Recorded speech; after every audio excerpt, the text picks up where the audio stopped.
ഇന്നത്തെ സബ്ജക്റ്റ് രഹസ്യങ്ങൾ അറിയുന്ന പിതാവ് നിങ്ങൾക്ക് പ്രതിഫലം നൽകും. അപ്പം അറിയുന്ന പിതാവ് പ്രതിഫലം നൽകും. അപ്പം ഈ പത്രോസ് നമ്മൾ ഇന്നലെ കണ്ടില്ലേ, അങ്ങേക്ക് എല്ലാം അറിയാമെന്ന് പറയണില്ലേ.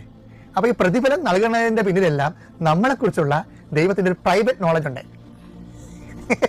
നിന്റെ അപ്പന് നിന്നെക്കുറിച്ച് ഇല്ലാത്തൊരു നോളജ്, നിന്റെ അമ്മയ്ക്ക് നിന്നെക്കുറിച്ച് ഇല്ലാത്തൊരു നോളജ്, നിന്റെ സഹപ്രവർത്തകർ ഇല്ലാത്ത നിനക്ക് ദൈവത്തിന് മാത്രം അറിയാവുന്ന നിങ്ങൾ തമ്മിലുള്ള ഒരു സീക്രട്ട് നോളജ് എന്താണ്? എൻ്റെ ദൈവത്തിന് അതിലാണല്ലോ ഈ ആൾക്കാർ ജീവിക്കണത്. ചില ആൾക്കാർ പറയാലേ, അറിയേണ്ടവൻ അറിയുന്നുണ്ട്, അങ്ങനെ അറിയുന്നില്ലേ. അതായത് ഇപ്പം എന്നെ സംബന്ധിച്ച് ഞാൻ ഇപ്പം കണക്കെഴുതി വെക്കണം. ചില ആൾക്കാർ പേപ്പറെ കണക്കെഴുതി, ചില കണക്കെഴുതത്തില്ല.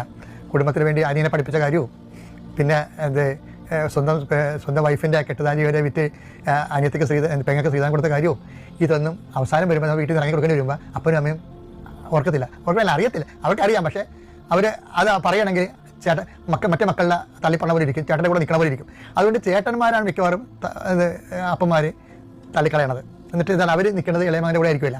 അപ്പോൾ അതുകൊണ്ട് അങ്ങനെ ചില സമയത്ത് അങ്ങനെ സംഭവിക്കാം. അപ്പോഴേ ഈ ചേട്ടൻ പറഞ്ഞ വർത്താനാണ് എന്താണ്, അപ്പനും അറിയത്തില്ല, പക്ഷേ അറിയേണ്ടവനൊക്കെ അറിഞ്ഞിട്ടുണ്ടല്ലോ എന്ന്. ശരിയാ. എത്ര പേരുടെ ജീവിതത്തിൻ്റെ അടിത്തറയാണ് ഈ അറിയേണ്ടത് മാത്രം അറിഞ്ഞിട്ട് അതിൽ പഠിപ്പി ഉയർത്തപ്പെട്ടിരിക്കുന്നത്. അപ്പോൾ നിൻ്റെ രഹസ്യങ്ങൾ അപ്പൻ അറിയുന്ന നിർബന്ധമില്ല. നീ കുടുംബത്തിന് വേണ്ടി ചെയ്തത്, മറ്റുള്ളവർക്ക് വേണ്ടി ചെയ്തത് അമ്മയ്ക്ക് അറിയുന്ന നിർബന്ധമില്ല. കാര്യം എന്താ, അമ്മയെ നോക്കിയാണ് നിൻ്റെ പഠനം നീ കൊലപ്പിച്ചെടുത്തത്, കളഞ്ഞത്. മക്കളെല്ലാവരും പോയി പഠിച്ചു, അവരെല്ലാം രക്ഷപ്പെട്ടു. അമ്മയെ നോക്കാൻ നിന്ന് നീ അവസാനം ഇപ്പോൾ അമ്മയുടെ ഓഹരിയോട് നോക്കിയിട്ടാത്ത കണ്ടീഷനായി. എന്താ കാര്യം, അമ്മയ്ക്ക് ഇപ്പോൾ ബോധമില്ല. ആരും അറിയത്തില്ല.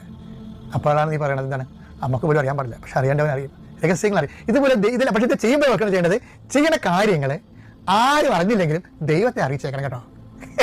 നിങ്ങളും ദൈവം തമ്മിൽ മാത്രം അറിയാവുന്ന ഒരു പ്രൈവറ്റ് നോളജ്, ഒരു ഡയറി ഉണ്ടാകണം. ഒരു 3 വചനങ്ങൾ ബൈബിളിലുണ്ട് അങ്ങനെ. 6:3 നീ ഗർഭധാനം ചെയ്യുമ്പോൾ അത് രഹസ്യമായിരിക്കേണ്ടതിന് നിന്റെ വലത് കൈ ചെയ്യുന്നത് ഇടത് കൈ അറിയാതിരിക്കട്ടെ. 6:4 രഹസ്യങ്ങൾ അറിയുന്ന നിന്റെ പിതാവ് നിനക്ക് പ്രതിഫലം നൽകും. എന്നാൽ നീ പ്രാർത്ഥിക്കുമ്പോൾ നിന്റെ മുറിയിൽ കിടന്ന് കതകടച്ച് രഹസ്യമായി നിന്റെ പിതാവിനോട് പ്രാർത്ഥിക്കുക. രഹസ്യങ്ങൾ അറിയുന്ന പിതാവ് നിനക്ക് പ്രതിഫലം നൽകും. എന്നാൽ നീ ഉപവസിക്കുന്നത് അദൃശ്യനായ പിതാവല്ലാതെ മറ്റാരും കാണാതിരിക്കുന്നതിന് ശിരസിൽ തൈലം പുരട്ടുകയും മുഖം കഴുകുകയും ചെയ്യുക. രഹസ്യങ്ങൾ അറിയുന്ന പിതാവ് നിനക്ക് പ്രതിഫലം നൽകും.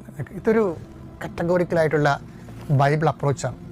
നിനക്ക് നിന്റെ ദൈവത്തിന് മാത്രം അറിയാവുന്ന രഹസ്യം, എൻ്റെ ദൈവപൈതലെ, നീയും ദൈവവും തമ്മിലുള്ള ജീവിതത്തിൽ ഉണ്ടാകണം. എന്നാൽ ആസ്തി ഭദ്രതയിൽ നിന്നാണ് നിനക്ക് ആത്മവിശ്വാസം, ആത്മധൈര്യം കിട്ടാൻ പോകുന്നത് എല്ലാ അവസ്ഥകളിലും. Thank you.